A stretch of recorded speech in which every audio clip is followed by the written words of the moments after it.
24 migrants drowned off the Greek island of Samos near Turkey after their boat capsized. The World Health Organization calls an emergency meeting to determine whether the Zika virus qualifies as an international crisis. And Israeli Prime Minister Netanyahu signs an agreement on water cooperation with Cyprus and Greece and discusses newly found gas reserves. Hello, you're watching I-24 News. I'm David Matlin here in the Jaffa Port of Israel. We have some breaking news for you this hour. A man has been arrested with 2 firearms and a copy of the Quran at an entrance to a hotel at Disneyland Paris, according to French media. The 28-year-old suspect gave no resistance when he was detained, according to the reports. There's been no official comment yet from authorities. France remains in a state of emergency following the deadly Islamist attacks in Paris in November last year. Now, 24 migrants have drowned off the Greek island of Samos near Turkey after their boat capsized. A search is ongoing for 11 missing people and 10 others were rescued, the Greek Coast Guard says. Children were among the victims, and it was the second migrant boat to sink in as many days. 7 people drowned off the island of Kos just yesterday. We're now joined by I-24 News contributor in Turkey, Laura Wells. Laura, thank you for being with us. Thanks for having me. Well, can you give us an idea of the public opinion now, the impact that these kind of events, these tragedies are having in Turkey? It's really heartbreaking to so many Turks. They really have opened their borders to almost all of the refugees coming from Syria, Iraq, even Afghanistan. And these drownings have been happening for a very long time, even in the Bosphorus. If you look at the statistics, over 900 died since the beginning of September 2015, although almost 1 million made the migration from Turkey to the Greek islands in a little over a year. So still, when you see pictures of these children, and you do in Turkish press, it is heartbreaking. The adults alone, it's so difficult to see this. And many Turks are very resentful against the EU because they believe they don't really want these refugees. And although they were very happy when Europe decided to take some of these refugees, they were very excited, but then they realized that they're really, in their minds, the EU is going to try to use Turkey as a buffer state by paying it 3 billion euros. Remember that Turkey has the highest number of Syrian refugees in the world, between 2.5 and 3 million. Now they have work permits, although since Turkey cut the deal with the EU, they have since limited the ability for Syrian refugees to leave the country. Well, thank you very much, Laura Wells, our contributor in Turkey. And the World Health Organization chief, Margaret Chan, called today for an emergency meeting on the explosive spread of the Zika virus, blamed for a surge in birth defects across the Americas. February 1st, the World Health Organization will determine whether the virus qualifies as an international public health emergency. I-24 News' Danny Swibel has the story. Okay. World Health Organization Chief Margaret Chan said Thursday the mosquito-borne Zika virus, blamed for a surge in birth defects, is, quote, spreading explosively around the Americas, and called for an emergency meeting on February 1st regarding the outbreak. Some experts claim as many as 600,000 people may catch the virus in 2016. Brazil has been particularly hard hit. Over 3,500 cases of microcephaly, a congenital condition in which babies are born with an abnormal smallness of the head, had been reported in just a few months in the epicenter of the outbreak in Pernambuco state. This has prompted governments across the world to advise women in the early states of pregnancy against going to the areas where it has been detected. It was a shock for us because no one knew how to explain the baby's condition to us, and no one knew what microcephaly was and what it caused. We want to know more about how he would develop, and no one had the information to give us. We felt completely lost.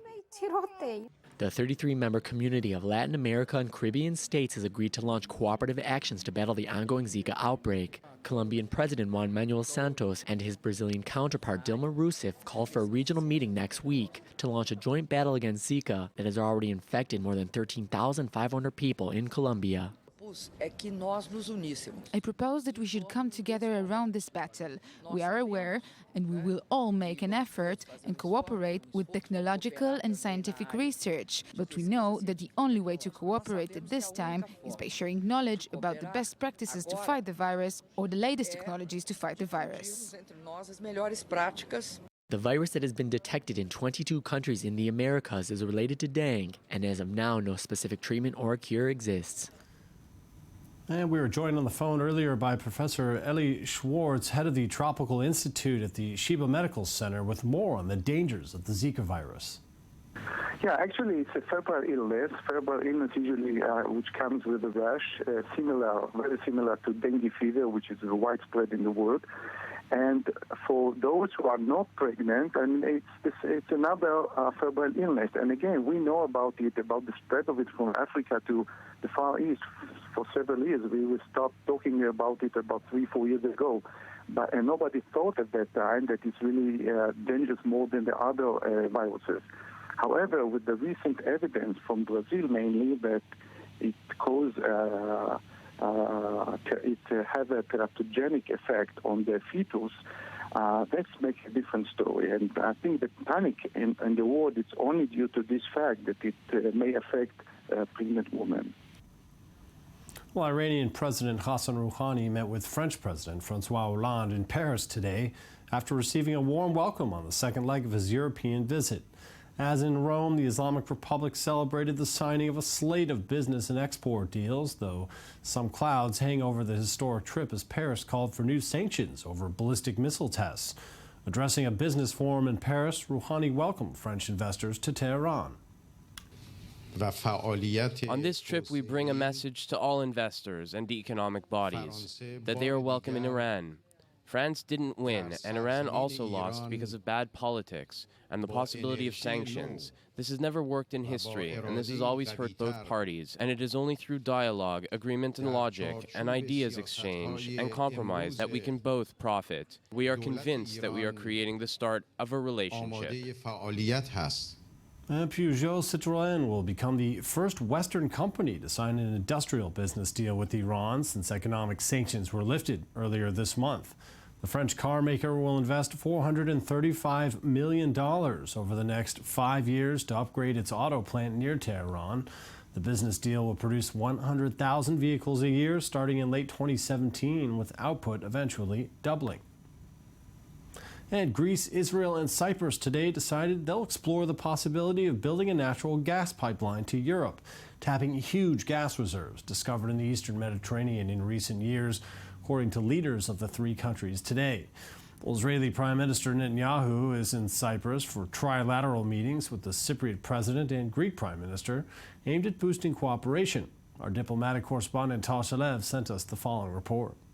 One word was repeated again and again at the end of this tripartite summit today in Nicosia, and that was historic. We heard it from both the Israeli Prime Minister and the Greek Prime Minister and the Cypriot President. All wanted to demonstrate and display that a new regional player has emerged. When we talk about what has been agreed upon practically, then the three countries did sign a memorandum of understanding regarding water cooperation, which includes an agreement to promote a joint gas pipeline from Israel to Cyprus and from there to Greece and Europe, and also an underwater joint electricity grid. Besides that, the three leaders also signed a joint declaration pledging to continue cooperation in various realms and various topics of cooperation, including security, science, and technology. And they also agreed to have another tripartite meeting just like this a few months later this year in Jerusalem this time. Now to the world of tennis. In the Australian Open, Novak Djokovic defeated Swiss Roger Federer at the Australian Open today to make a fifth successive Grand Slam final.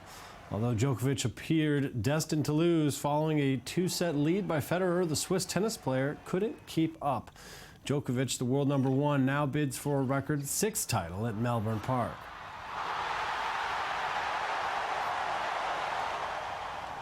And that's all for our top stories here this hour at I-24 News. I'm David Matlin here in the Jaffa Port of Israel.